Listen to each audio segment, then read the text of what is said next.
And we're recording?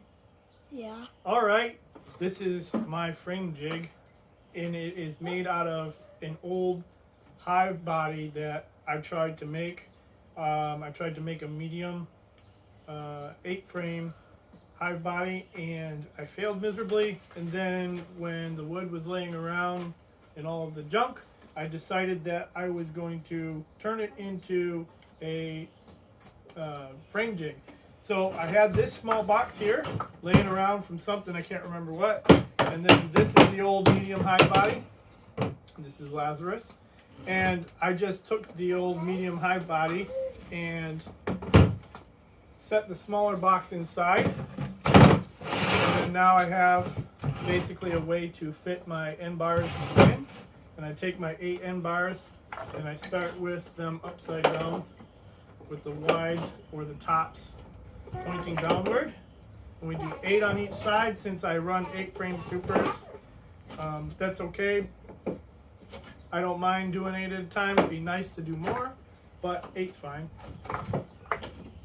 Still the same amount of labor, same amount of time, no matter what you do. If it was 20 or it was 25, you're not going to save much. 7. Hey Lazarus, can I have that, please? Let me have it. Let me have that. Give it to Pops. Put it right here. Put it in. Thank you. Good work. All right, way to go. You did it. High five. High five. All right. Now we're going to put the glue on the bars, on the end bars. Glue.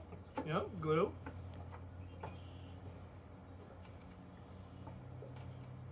Good work. You're doing such a great job. All right, nice work. Let me do this side. And so they're not perfectly snug because the box, obviously, the reason that I'm not using it for bees is because it wasn't square. So I wound up just making do with what I had. So we're going to take our 8 bottom bars. 6. 7 and 8. And then I'm going to just run those bottom bars in here, snug those in as best I can.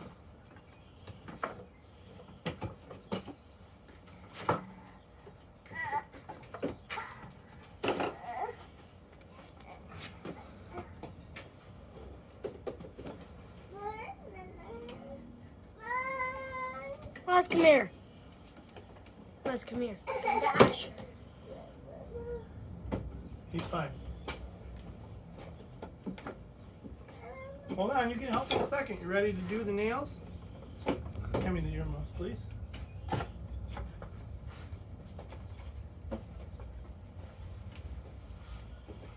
All right, you ready, Lazarus? You want to nail them? Let's nail. Okay, ready? Do it. Do it. You don't want to wear those? Come on, you want to do it? Okay, don't. Turn that back on, please. Oh, okay.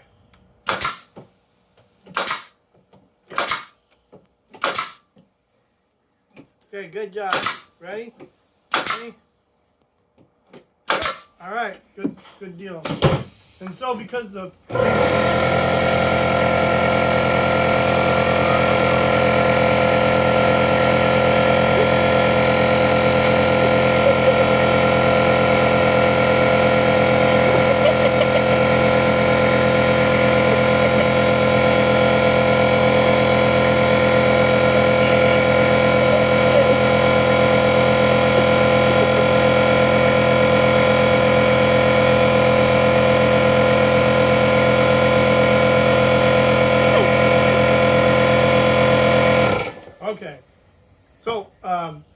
because the frame jig isn't square, it makes it sometimes tricky depending on which side I flip it around on. Hey, don't you fall. You're on camera.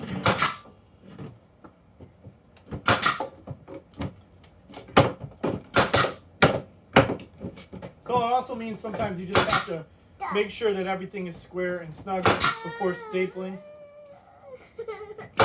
Alright, now I take the frame jig and I just grab the whole thing at one time and flip it over. And shake it even like a pull cube, like you're racking a pull, I don't know what you call it, pull rack for a pull table. Triangle. Alright, now we're going to do our glue again on the top of the end bars.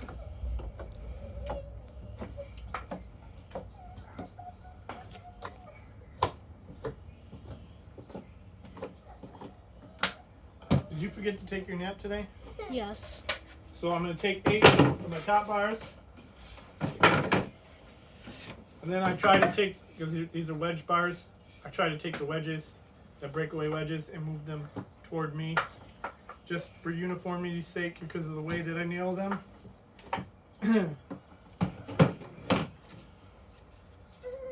Lazarus, do the puzzle. Here, you do it. Come on. Push. All right, do the next one. Ready? Push.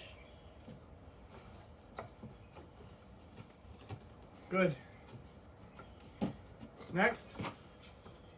Okay, can I put it in the groove first? Okay, now wait. Now push. All right, next one. Push. Push. All right, next one. Push.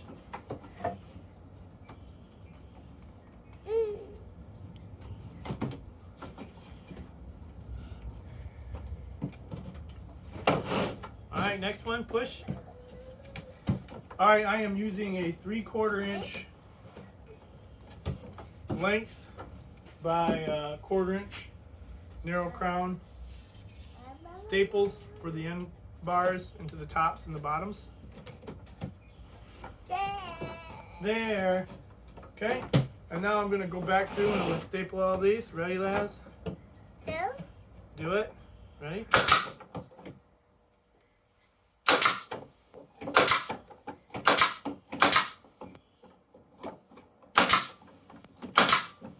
Okay, done. Good. Done.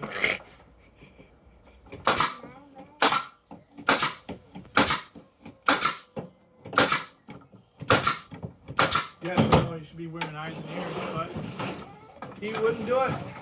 He wants to help, and he's keeping him from crying.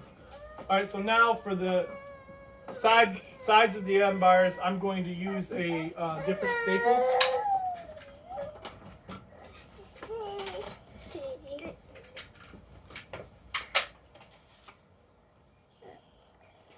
These are 1/4 inch narrow head staples, 18 gauge. And I just staple those into the non-breakaway side.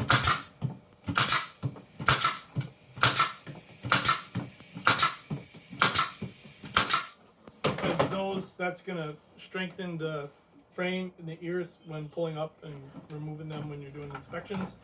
Flip it around, do the same thing. Make sure it's not on the breakaway side.